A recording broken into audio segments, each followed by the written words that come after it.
Jak uratować plon? 3 sprawdzone sposoby ochrony sadzonek przed zgorzelą siewek.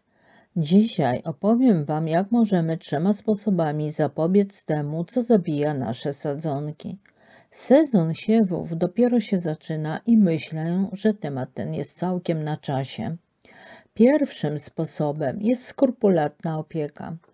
Mój sposób zapobiegania zgorzeli siewek polega na stworzeniu optymalnych warunków dla młodych sadzonek. Używam lekkiego, wilgotnego i oddychającego podłoża. Akurat w moim przypadku jest to wermikulit lub włókno kokosowe, bo stosuję jedno i drugie. I wysiewam nasiona w rzędach. W ten sposób realizuję 2 cele. Zapewniam dostęp powietrza do sadzonek oraz wygodę spulchniania między rzędami w celu szybkiego wysuszenia wierzchniej warstwy podłoża.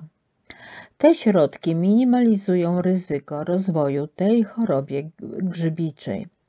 Ponadto przykrywam nasiona np. piaskiem rzecznym. Szybko wysycha, a szyjka korzeniowa sadzonek nie jest mokra. Sadzonki podlewam umiarkowanie i ściśle pod korzeń, a nie między rzędami. W ten sposób utrzymujemy równowagę wilgoci na granicy gleby i powietrza, gdzie zwykle dochodzi do zakażenia łodyg grzybem. Moja metoda działa świetnie, ale tylko wtedy, gdy spełnione są wszystkie powyższe wymagania.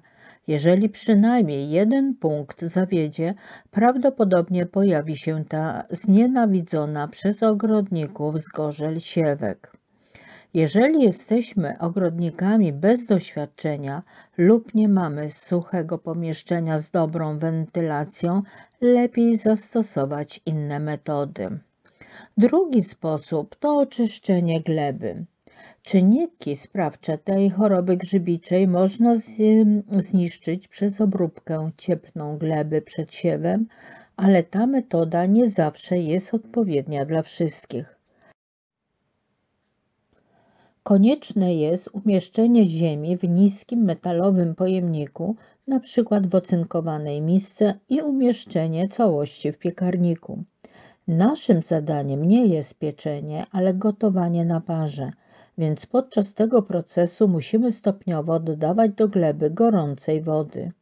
Ziemia jest podgrzewana przy ciągłym mieszaniu, aby nigdzie nie przyklejała się do dna i nie zaczęła palić. Jeżeli ją spalimy i wyczujemy to po zapachu spalenizny, zniszczymy całą materię organiczną w glebie i stanie się ona bezużyteczna dla roślin. Ale jeśli odparowujemy glebę mieszając przez 4-5 minut, wszystkie patogeny i larwy szkodników umrą w niej, a materia organiczna pozostanie.